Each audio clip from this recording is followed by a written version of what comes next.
ധനകാര്യമന്ത്രി എന്ന നിലയിൽ ഞാൻ പത്രക്കാരെ കണ്ടപ്പോൾ അവർ ചോദിച്ചു, ഇതൊക്കെ നടക്കാനാണോ, ഇതിന് പണമുണ്ടോ? പ്രതിപക്ഷ നേതാവ് പത്രസമ്മേളനം നടത്തിയ അടുത്ത ദിവസം പറഞ്ഞു, മുൻ പ്രതിപക്ഷ നേതാവും കോൺഗ്രസ് നേതാക്കന്മാരും പറഞ്ഞു, BJP നേതാക്കന്മാർ പറഞ്ഞു, ഇതൊക്കെ പറയുന്നതാണ്, കൊടുക്കാനല്ല, കൊടുക്കാൻ വേണ്ടിയിട്ടല്ല, അതൊന്നും ഇവരുടെ ഈ പണമില്ല, ഇവർ ഖജനാവ് കാലിയാണ് ഇവരുടെ ഖജനാവ്. അടുത്ത ദിവസം തന്നെ പക്ഷേ ഞങ്ങൾ പറഞ്ഞു, ഞങ്ങൾ ഈ പറയുന്ന കാര്യങ്ങളൊക്കെ ചെയ്യാൻ പറ്റുന്ന കാര്യങ്ങളെ ഞങ്ങൾ പറയാറുള്ളൂ, പറയുന്ന കാര്യങ്ങൾ ചെയ്യുന്നതാണ് ഇടതുപക്ഷമെന്ന് പറഞ്ഞിരുന്നു. ആ പറഞ്ഞ കാര്യത്തിൻ്റെ തുടക്കം ഇന്ന് ആളുകളുടെ അക്കൗണ്ടിലേക്ക് 2000 രൂപ വെച്ച് പോയിട്ടുണ്ട് എന്ന് മാത്രമല്ല 1600 രൂപ കൂടി കുടിശ്ശിക ഉണ്ടായിരുന്നു. കുടിശ്ശിക തീർത്ത ദിവസമാണെന്ന്, ഈ 2000 രൂപ ആളുകളുടെ അടുത്തേക്ക് പോയി തുടങ്ങിയ ദിവസമാണിത്. ഇടതുപക്ഷം പറഞ്ഞ കാര്യങ്ങൾ ചെയ്യുന്ന ഗവൺമെൻറ്റാണ് എന്ന് ഈ കൊല്ലത്ത് തന്നെ വീണ്ടും പറയാൻ എനിക്ക് അവസരം കിട്ടിയതിൽ എനിക്ക് സന്തോഷമുണ്ട്. ഇന്ന് ഈ ഒരാഴ്ച ആ പണം എല്ലാവരുടെ അടുത്തേക്ക് ചെല്ലുകയാണ്. ലോകത്ത് തന്നെ ഇന്നത്തെ സാഹചര്യങ്ങൾക്കെതിരെ പട്ടിണിക്കാർക്കും പാവപ്പെട്ടവർക്കും സാധാരണക്കാർക്കും ഇടത്തരക്കാർക്കും ജീവിക്കാൻ കഴിയാത്ത രാഷ്ട്രീയത്തിനെതിരെ ലോകത്ത് തന്നെ ശക്തമായ പ്രതിഷേധം വരുന്നു. ലോകം ഇന്ന് ശ്രദ്ധിക്കുന്ന ഏറ്റവും പ്രധാനപ്പെട്ട ഒരു തെരഞ്ഞെടുപ്പ് ന്യൂയോർക്ക് കോർപ്പറേഷൻ്റെയാണ്. ന്യൂയോർക്ക് വലിയ കോർപ്പറേഷനാണ്, പക്ഷേ ന്യൂയോർക്കിൽ അവിടെ അമേരിക്കൻ പ്രസിഡന്റിൻ്റെ നയങ്ങൾക്കെതിരായി പറഞ്ഞ ഡെമോക്രാറ്റിക് കക്ഷിയിലെ തന്നെ അതിശക്തമായ നിലപാടുള്ള ഒരു ചെറുപ്പക്കാരൻ ന്യൂയോർക്കിൻ്റെ ചരിത്രത്തിൽ ഇല്ലാത്ത തല പ്രത്യേകതകൾ കൊണ്ടും നിങ്ങളെല്ലാം വായിച്ചതാണ് തിരഞ്ഞെടുക്കപ്പെട്ടു. അപ്പോൾ അതിനർത്ഥം ലോകത്ത് സാധാരണക്കാരുടെ ജീവിതത്തിന് നേരെ ഉയരുന്ന പ്രശ്നങ്ങൾ ലോകത്തേത് രാജ്യമായാലും ജനങ്ങൾ സജീവമായി ചിന്തിക്കുന്നു. ഇന്ത്യയെ സംബന്ധിച്ച് നമ്മുടെ കേരളത്തിലെ ജീവിതം ലോകത്തെ പല രാജ്യങ്ങളെക്കാളും വ്യത്യസ്തമാണ്, ഇന്ത്യയിലെ മറ്റ് സംസ്ഥാനങ്ങളെക്കാളും വ്യത്യസ്തമാണ്, മെച്ചപ്പെട്ട ജീവിതമുണ്ട്. ഈ അടുത്ത സമയത്ത് എക്കണോമിസ്റ്റ് എന്ന് പറയുന്ന എക്കണോമിസ്റ്റ് ലോകത്തെ ഏറ്റവും പ്രശസ്തമായ സാമ്പത്തിക സാമൂഹിക കാര്യങ്ങളെ സംബന്ധിച്ച് പഠനം വരുന്ന മാസികയാണ്. ഇംഗ്ലണ്ടിൽ നിന്നാണ് പ്രസിദ്ധീകരിക്കുന്നത്. ലോകത്ത് പല ഭൂഖണ്ഡങ്ങളിലും അത് പ്രസിദ്ധീകരിക്കുന്നു. അവർ പറഞ്ഞു, കേരളം എന്ന് പറഞ്ഞാൽ ഇന്ത്യയിലെ സ്കാൻഡിനേവിയയാണ്. സ്കാൻഡിനേവിയയുടെ പ്രത്യേകത, സ്കാൻഡിനേവിയൻ രാജ്യങ്ങൾ 2-3 ഉണ്ട്, സ്വീഡനും നോർവേയും ഒക്കെ അതിനകത്ത് വരുന്ന, ഫിൻലാൻഡും. അവിടെ ജനങ്ങൾക്ക് ഏറ്റവും മെച്ചപ്പെട്ട ജീവിത സാഹചര്യങ്ങളാണ്. അവരുടെ ഏറ്റവും നല്ല സോഷ്യൽ വെൽഫെയർ മെഷേഴ്സ് ഉള്ളത് അവിടെയാണ്.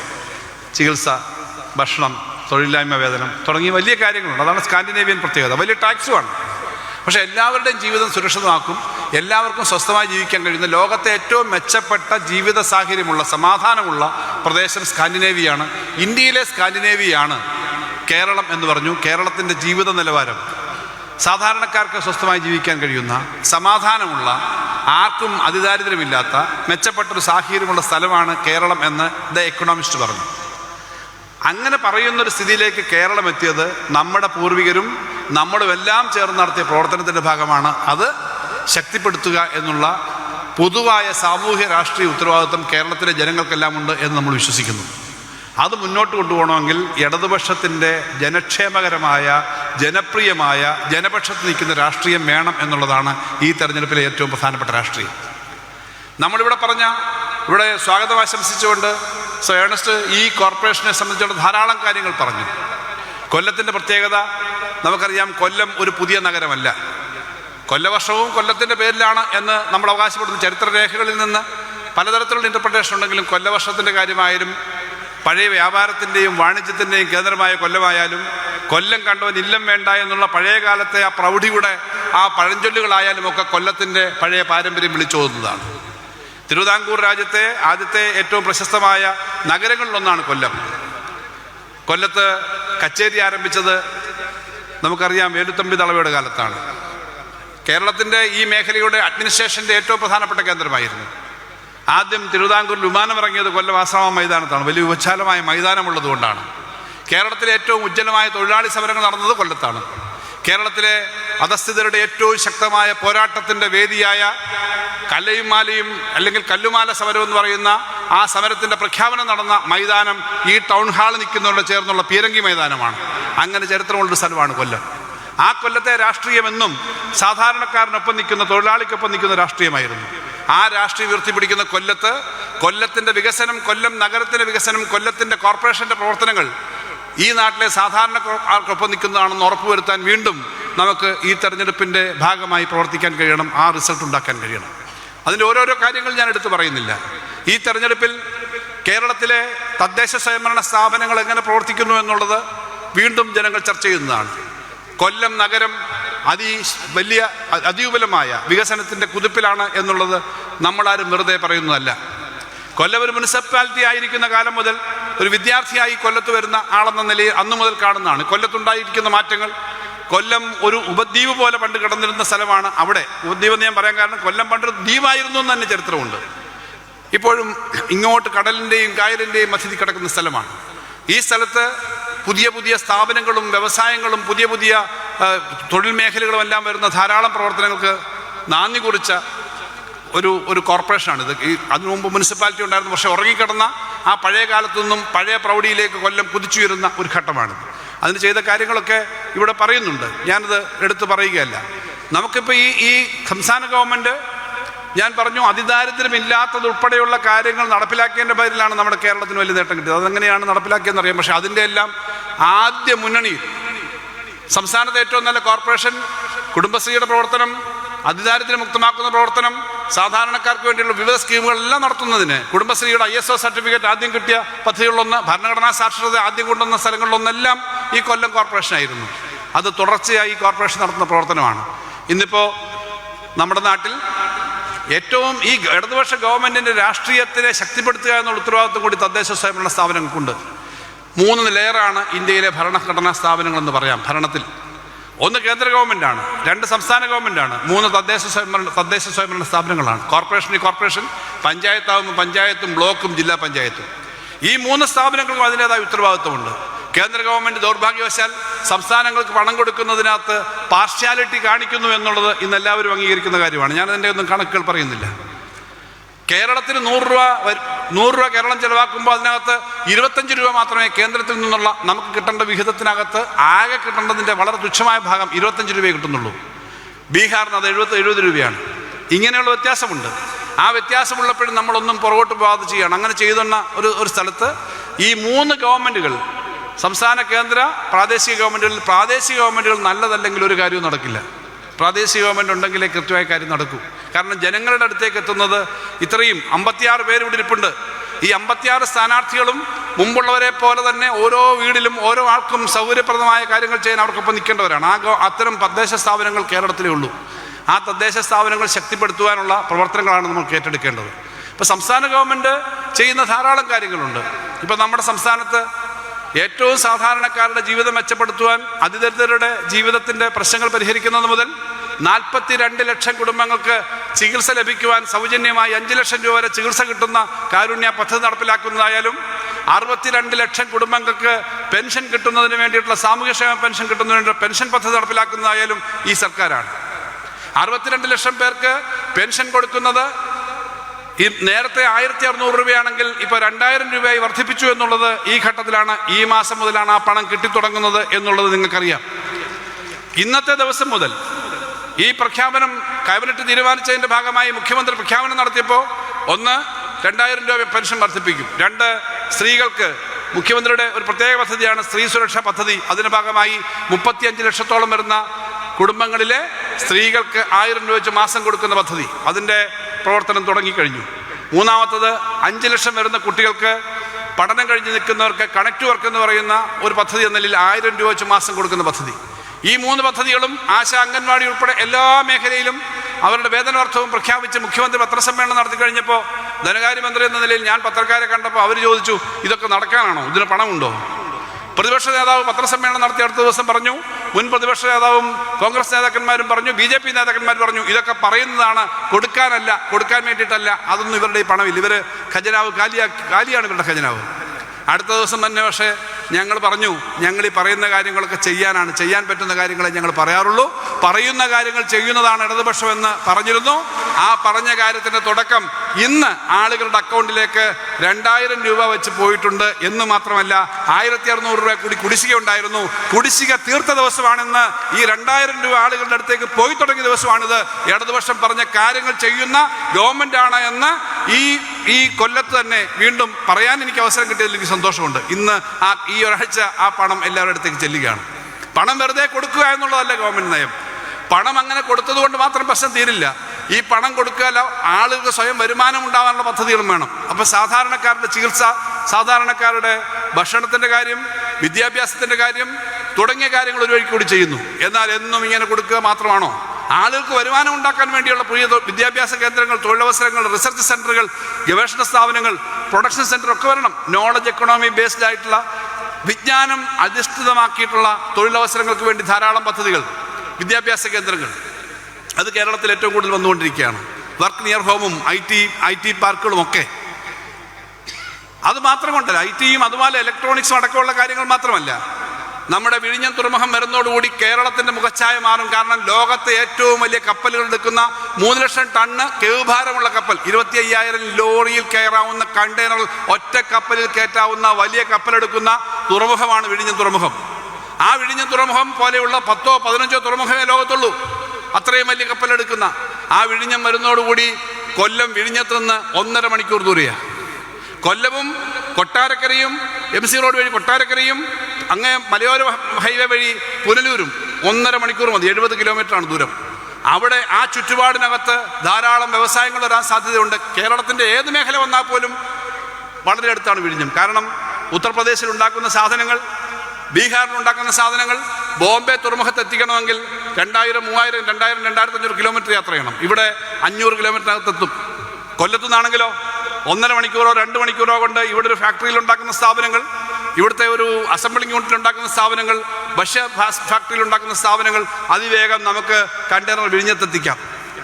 ഒരു 10 വർഷം കഴിയുമ്പോൾ വിഴിഞ്ഞം തുറമുഖത്തിൻ്റെ ഭാഗമായിട്ടുള്ള വികസനം ഏറ്റവും കൂടുതൽ വരുന്ന മേഖല കൊല്ലം ജില്ലയും തിരുവനന്തപുരം ജില്ലയും ഈ ഭാഗത്തൊക്കെ ആയിരിക്കുമെന്ന് തന്നെയാണ് പണ്ഡിതന്മാർ പറയുന്നത്. 10,000 ഏക്കറെങ്കിലും അതിനായിട്ട് വികസിപ്പിക്കണം.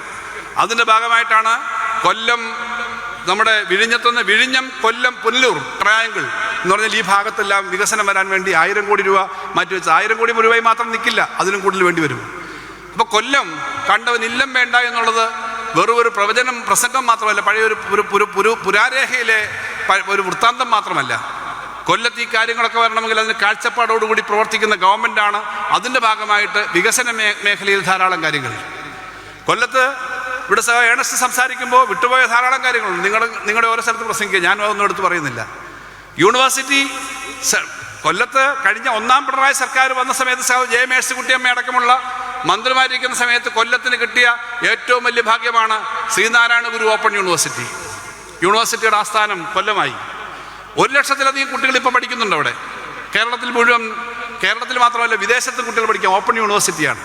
ആ യൂണിവേഴ്സിറ്റി ആസ്ഥാനം കൊല്ലത്ത് നഗരത്തിൽ തന്നെ വേണമെന്ന തീരുമാനം നമ്മളെടുത്തു. നഗരത്തിലെടുക്കുമ്പോൾ സന്ദർഭവശാൽ അല്ലെങ്കിൽ സാന്ദർഭികമായി വന്ന അവസരം നോക്കുമ്പോൾ അത് ശ്രീനാരായണ ഗുരുദേവൻ്റെ 1ാമത്തെ ശിഷ്യനും SNDP യോഗത്തിൻ്റെ ആദ്യത്തെ സെക്രട്ടറിയും ഒക്കെ ആയിരുന്നു എന്നുള്ള പ്രത്യേകതയുള്ള കേരളത്തിൻ്റെ മഹാകവി, പ്രിയപ്പെട്ട മഹാകവി കുമാരനാശാനും കൂടി ഷെയർ ഉണ്ടായിരുന്ന തോമസ് സ്റ്റീഫൻ കമ്പനിയുടെ പഴയ സ്ഥലമാണ് സർക്കാർ ഇപ്പോൾ എടുത്തത്. ഏകദേശം 10 ഏക്കർ സ്ഥലം എടുത്തു. അതിന് ഏറ്റവും വലിയ കെട്ടിടവും ഈ വർഷം തന്നെ. ബാക്കി എല്ലാ രേഖകളും കിട്ടിയാൽ പണം ഒരു തടസ്സമല്ല, അതിൻ്റെ നിർമ്മാണം തുടങ്ങും. അത് കൊല്ലത്ത് ഇവിടുന്ന് 1 കിലോമീറ്റർ അകലെയാണ്, കൊല്ലം സെൻട്രലിലാണ് വരുന്നത് ശ്രീനാരായണ ഗുരു യൂണിവേഴ്സിറ്റിയുടെ ആസ്ഥാനം. കൊല്ലത്തെ ജില്ലാ ആശുപത്രി 300 കോടിയോളം രൂപ മുടക്കി അതിൻ്റെ പ്രവർത്തനം നടക്കുകയാണ്. നമ്മുടെ കോടതി ഏകദേശം 100 കോടിക്കടുത്ത് മുടക്കിയിട്ട് അതിൻ്റെ നിർമ്മാണം മാർച്ച് മാസത്തിനകം അത് പുതിയ കോടതി പ്രവർത്തനം ആരംഭിക്കും. കളക്ടറേറ്റിലുള്ള ഇപ്പോഴത്തെ കോടതികൾ അങ്ങോട്ട് മാറും.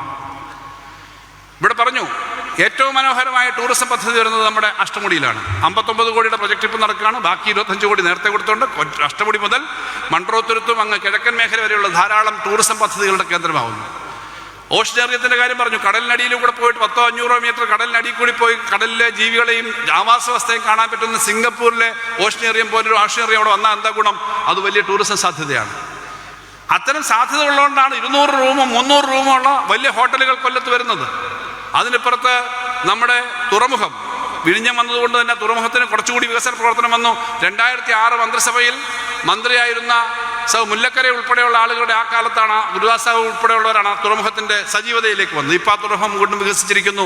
അവിടുന്ന് ക്രൂയിസ് ഷിപ്പുകളും ടൂറിസം ഷിപ്പുകളും കണ്ടെയ്നർ ഷിപ്പുകളും ഒക്കെ കണക്ട് ചെയ്യാൻ പറ്റുന്ന തരത്തിലേക്ക് ആ തുറമുഖം വരികയാണ്. ആ ബീച്ചിൻ്റെ കാര്യം പറഞ്ഞു. ഏറ്റവും മനോഹരമായ ബീച്ചിൻ്റെ വികസനത്തിന് വേണ്ടി മാത്രം 10 കോടി രൂപയാണ് മാറ്റിവെച്ചിരിക്കുന്നത്. ആ ബീച്ച് വികസിപ്പിക്കാൻ വേണ്ടി മാത്രം. ധാരാളം ആളുകൾ വരുന്ന സ്ഥലമാണ്. ഇതിന് തൊട്ടപ്പുറത്ത് കല്ലുമാല സ്ക്വയർ വരികയാണ്. അതിന് പണം അനുവദിച്ചിട്ടുണ്ട്. കൊല്ലം കോർപ്പറേഷനെയാണ് ആ പണി ചെയ്യാൻ ഏൽപ്പിച്ചിരിക്കുന്നത്. വി പാർക്കിൽ തന്നെ ഇപ്പോൾ ആളുകൾ നിങ്ങൾക്കറിയാമല്ലോ. വി പാർക്ക് അവിടുത്തെ തൊട്ടിപ്പുറത്തെ കല്ലുമാല സ്ക്വയർ, ആ പഴയ സമരത്തിൻ്റെ ഭാഗമായിട്ടുള്ള ആ ഓർമ്മപ്പെടുത്തൽ. ഇവിടെ മുഴുവൻ നൈറ്റ് ലൈഫിന് വേണ്ടി നമ്മൾ 3 കോടി രൂപയും കൂടി വെച്ചിട്ടുണ്ട്. ഇങ്ങനെ ധാരാളം കാര്യങ്ങൾ നമ്മുടെ ഈ നാട്ടിൽ വരികയാണ്. അപ്പം ഇതെല്ലാം വരുമ്പോൾ കൊല്ലത്ത് ഇതെല്ലാം വരുമ്പോൾ ഇത് മാത്രം പോരാ, തൊഴിലവസരങ്ങൾ വേണം. മേവറം വന്നതോടുകൂടി, തുറന്നു പറഞ്ഞാൽ മേവറം വന്ന് അവിടെ കൂടി ബൈപ്പാസ് അതിലെ കൂടി പോകുന്നതോടുകൂടി കൊല്ലം നഗരത്തിന് കൂടുതൽ വികസിക്കാൻ സാധ്യതയുണ്ട്. യാത്രയുടെ ഇതൊരു നഗരമല്ലാതായി മാറാൻ പാടില്ല. കാരണം ഇപ്പുറത്തോട്ട് പ്രധാന റോഡുകളെല്ലാം അങ്ങനെ പോകുന്നു.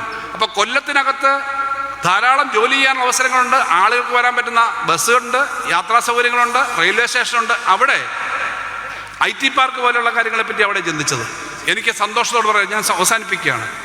IT പാർക്ക് ഇവിടെ നേരത്തെ കുടിവെള്ളത്തിൻ്റെ എല്ലാം കാര്യം പറഞ്ഞു. IT പാർക്കിൻ്റെ കാര്യം സംസാരിക്കുമ്പോൾ ഞങ്ങളിവിടെ പഴയ മേയറും ഇപ്പോഴത്തെ മേയറും രണ്ടുപേരും ഉൾപ്പെടെയുള്ളവരോട് സംസാരിച്ച് ആ സ്ഥലമെല്ലാം കാണാൻ വന്നു. അപ്പോൾ എന്നോട് പറഞ്ഞു ചണ്ടി ഡിപ്പോയിൽ സ്ഥലം എടുക്കാം. ഞാൻ പറഞ്ഞു ചണ്ടി ഡിപ്പോ ഇപ്പോൾ ചണ്ടിയൊക്കെ മാറ്റി ചണ്ടി ഡിപ്പോയിൽ സ്ഥലം എടുക്കാൻ പറ്റുമോ?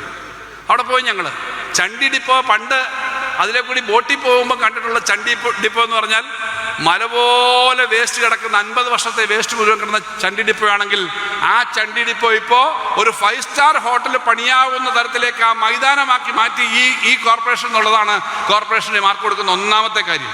ഇവിടെ മാത്രമല്ല, ബ്രഹ്മപുരം ഉൾപ്പെടെ എല്ലാം അങ്ങനെ ആക്കി. അതാണ് ഈ ഗവൺമെൻറ് ചെയ്തത്. കേരളത്തിൻ്റെ ഏറ്റവും വലിയ പ്രത്യേകത, കേരളത്തിലെ മാലിന്യമുക്തിക്ക് വേണ്ടിയിട്ടുള്ള ഏറ്റവും വലിയ പ്രവർത്തനം നടത്തിയിട്ടുണ്ട് നമ്മുടെ കോർപ്പറേഷനുകൾ. കുടിവെള്ളത്തിൻ്റെ കാര്യം ഇവിടെ പറഞ്ഞു.